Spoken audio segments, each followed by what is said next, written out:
사랑해 주님 감사합니다. 새벽에 우리를 깨우시고 또 주님의 전에 불러주신 은혜 감사합니다. 오늘도 우리의 입술로 고백하는 것들이 모든 것들이 우리의 삶을 통해서 나타나게 도와주시고 삶을 통해서 우리가 살아낼 수 있는 힘을 더하여 주시옵소서. 오늘도 이 시간 주님 앞에 나와서 말씀으로 또 기도로 주님과 가까이 나가기를 원하오니 주님과 교제하며 주님의 음성을 들으며 주님 앞에 더 가까이 나갈 수 있는 우리의 모습이 되게 도우시고 인도하여 주시옵소서. 감사드리며 예수의 이름으로 기도드렸습니다. 아멘. 다 같이 사도신경 하시겠습니다.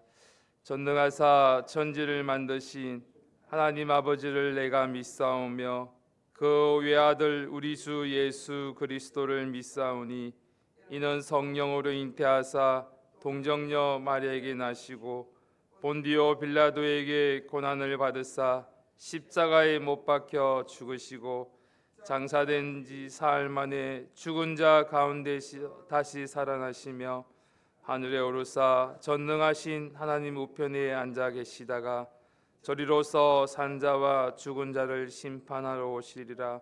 성령을 믿사오며 거룩한 공회와 성도가 서로 교통하는 것과 죄를 사하여 주시는 것과 몸이 다시 사는 것과 영원히 사는 것을 믿사옵나이다. 아멘.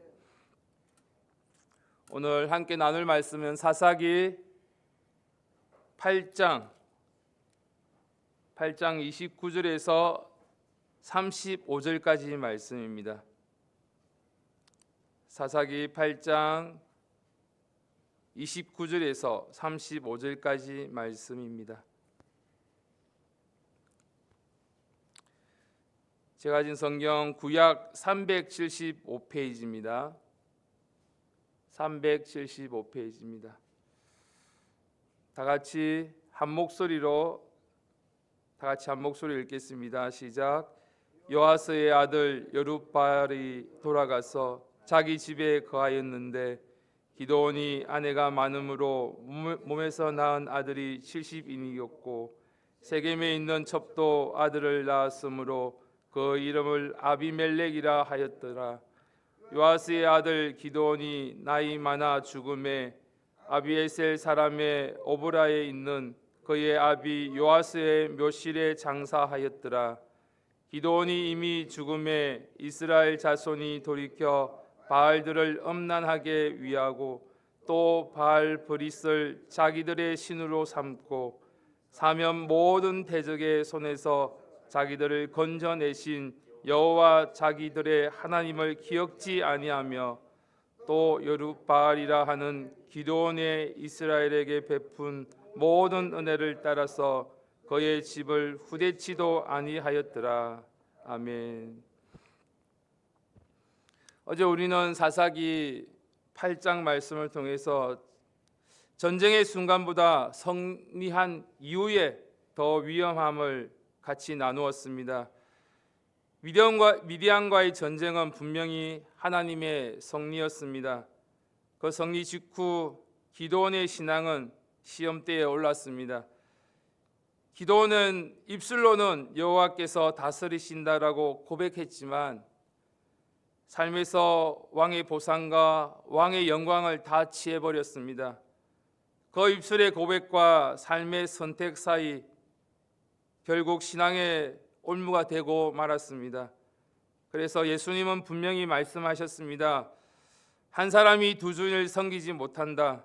너희가 하나님과 재물을 겸하여 섬기지 못하느니라고 말씀하셨습니다. 어제의 말씀은 우리에게 나는 정말 하나님만이 왕으로 모시고 있는가, 아니면 하나님과 함께 다른 주인을 붙들고 있는가를 또 우리가 말씀을 통해 함께 나누었습니다. 이 질문을 마음에 품고 오늘 하나님만이 왕으로 모시는 삶이 무엇인지 말씀을 통해 다시 살펴보기를 원합니다. 오늘 주실 하나님의 말씀 속에서 우리가 함께 나눌 때 8장 29절부터 35절까지 기도원의 마지막 부분입니다. 그러나 이 본문이 단순히 사사의 인생의 끝나는 장면이 아니라 오히려 성경이 이 대목에서 왜 다음 장 9장에 아비멜렉이라는 끔찍한 비극이 등장할 수밖에 없었는지를 우리에게 말씀으로 8장 끝절 부분에 말씀하고 있습니다. 승리한 이후에 일상으로 돌아간 기도원의 모습입니다. 29절 말씀 다 같이 함께 읽겠습니다. 시작. 요아스의 아들 여룹바알이 돌아가서 자기 집에 거하였는데, 요아스의 아들 여룹바알이 바로 기도원입니다. 미디안과 전쟁에서 위대한 승리를 거두고 전쟁터에서 내려와 자기 집으로 돌아갑니다. 이 장면을 겉으로 보기에는 너무나 자연스럽고 평온해 보이지만, 그러나 사사기에서 이 표현을 반복해서 등장할 때마다 한 가지 우리에게 질문을 던지고 있습니다. 이제 사람은 일상 속에서 어떻게 살 것인가? 전쟁터에서는 하나님을 의지했고 위기의 순간에는 하나님의 말씀을 붙들었지만, 문제가 해결된 이후의 삶에서는 그 고백이 어떻게 드러나는가를 보여주는 말씀입니다. 신앙은 위기 때보다 사실은 승리를 경험하고 우리의 기도가 응답받고 하나님의 은혜를 경험한 후에, 그리고 평안한 생활을 할 때 신앙의 모습이 적나라하게 드러납니다. 입술의 고백과 삶의 방향을 보면서 우리의 모습을 점검하는 시간 되기를 간절히 바랍니다. 우리는 이미 사사기 8장 앞부분에 기도원의 고백을 들었습니다. 8장 23절 말씀입니다. 8장 23절 제가 읽어드리겠습니다. 기도원이 그들에게 이르되 내가 너희를 다스리지 아니하겠고 나의 아들도 너희를 다스리지 아니할 것이요 여호와께서 너희를 다스리시리라. 아멘. 이 고백은 참으로 놀라운 고백입니다. 영적으로도 참 깊은 고백입니다. 하나님만이 왕이십니다라는 진실된 고백입니다. 그런데 오늘 본문은 그 고백이 기도원의 삶으로 이어져서는 그대로 나타나지 아니하고 삶의 모습에서는 다른 삶을 살아가는 기도원의 모습을 우리가 보게 됩니다. 30절 말씀은 이렇게 기록하고 있습니다. 기도원이 아내가 많음으로 몸에서 낳은 아들이 70인이었고, 당시 고대 이스라엘 그 사회에서는 많은 아내를 두고 또 많은 자녀를 둔다는 것은 단순한 가족의 모습이 아니라 왕이나 권력자들이 누리던 삶의 모습입니다. 기도원은 왕의 자리를 거절했지만 삶의 모습에서는 점점 왕과 닮아가고 있었습니다. 그것이 31절 말씀에 결정적인 모습을 더해줍니다. 제가 읽어드리겠습니다. 세겜에 있는 첩도 아들을 낳았으므로 그 이름을 아비멜렉이라 하였더라. 아비멜렉이라는 이름의 뜻은 내 아버지는 왕이다라는 뜻입니다. 입술로는 하나님만이 왕이십니다라고 고백했지만 자녀의 이름에는 자신이 숨겨진 욕심을 고스란히 담겨 있습니다. 이 지점에서 우리는 자연스럽게 예수님의 말씀을 떠올리게 됩니다. 마태복음 7장 21절 말씀 보겠습니다. 마태복음 7장 21절 말씀입니다. 제가 가진 성경 신약 10페이지입니다. 마태복음 7장 21절 말씀 다 찾으셨으면 한 목소리 읽겠습니다. 시작. 나더러 주여 주여 하는 자마다 천국에 다 들어갈 것이 아니요 다만 하늘에 계신 내 아버지의 뜻대로 행하는 자라야 들어가리라. 아멘. 이 말씀은 신앙의 본질을 아주 단순하면서도 분명하게 말씀하십니다. 우리의 입술의 고백만으로는 충분하지 않다는 것입니다. 기도원의 문제는 고백이 없었던 것은 아닙니다. 기도원은 주여 주여라고 말할 줄 아는 사람이었습니다. 그러나 문제는 그 고백이 삶의 모습에서 드러나지 아니하고 삶의 열매로 나타나지 않았기 때문입니다. 예수님은 주여라고 부르는 행위 자체를 문제 삼지 않으시고 그 고백이 아버지의 뜻대로 행하는 삶으로 이어지느냐를 보고 말씀하십니다.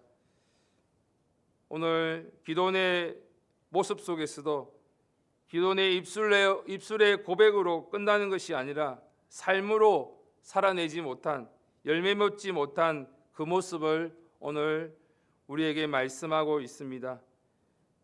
사사기 8장 32절 말씀에 보면 기도원은 나이가 많아 평안히 죽었습니다. 조상의 묘에 장사되었고 겉으로 보면 복된 인생의 마무리처럼 보입니다. 그러나 성경은 곧바로 33절에 기록하고 있습니다. 33절 말씀 제가 읽어드리겠습니다. 기도원이 이미 죽음에 이스라엘 자손이 돌이켜 바알들을 엄란하게 위하고 또 바알 버릿을 자기들의 신으로 삼고 기도원의 개인적인 삶 속에서 드러났던 입술의 고백과 전혀 다른 삶을 살아가는 모습입니다. 그가 죽자마자 공동체는 전체가 무너지고 말았습니다.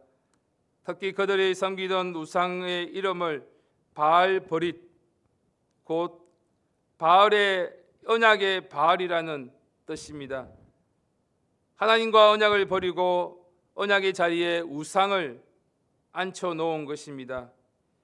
이것이 바로 예수님이 말씀하신 주여 주여, 입술로는 고백하지만 삶으로 살아내지 못한 최종의 모습입니다. 입술에는 신앙의 은혜가 남아있지만 삶의 주인은 이미 우상으로 바뀐 상태인 것입니다. 하나님을 잊은 사람은 사람도 있습니다. 34절 35절 말씀에 보면 여호와 자기들의 하나님을 기억지 아니하며 또 기도원의 집은 후대치도 아니하였더라. 하나님께 받은 은혜를 잊어버리자 사람들에게 받은 은혜 또한 함께 잊어버렸습니다. 하나님과의 관계가 무너지면 사람과의 관계도 반드시 무너집니다. 그리고 이 배은망덕한 그 모습은 그 다음 장에 아비멜렉에 의해서 70형제가 몰살당하는 비극으로 나타나게 됩니다. 이 비극은 갑자기 생긴 것이 아닙니다. 입술로는 고백하나 삶 속에서 그 행위가 다른 삶을 살아간다면 우리의 신앙의 열매 또한 이와 같이 다른 결과를 만들어내는 것입니다.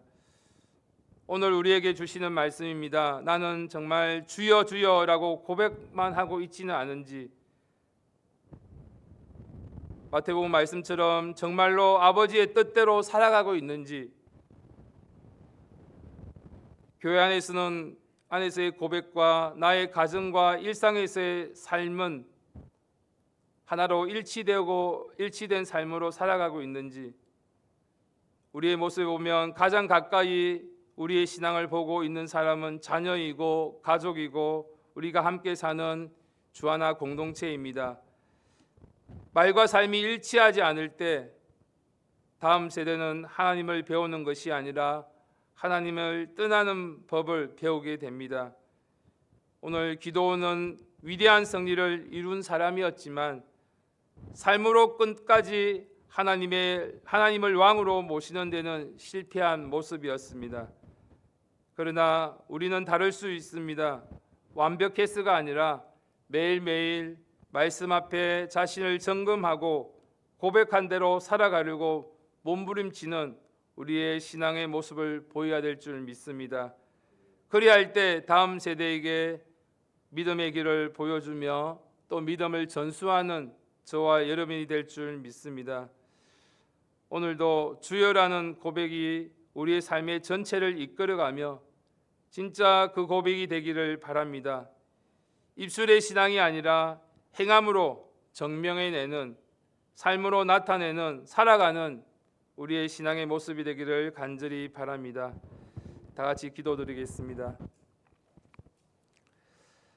하나님 아버지, 오늘 주신 말씀을 통해서 주여라는 고백이 삶 속에서 이루어지게 도와주시고 삶을 통해서 살아내는 우리의 모습이 되게 도우시고 인도하여 주시옵소서.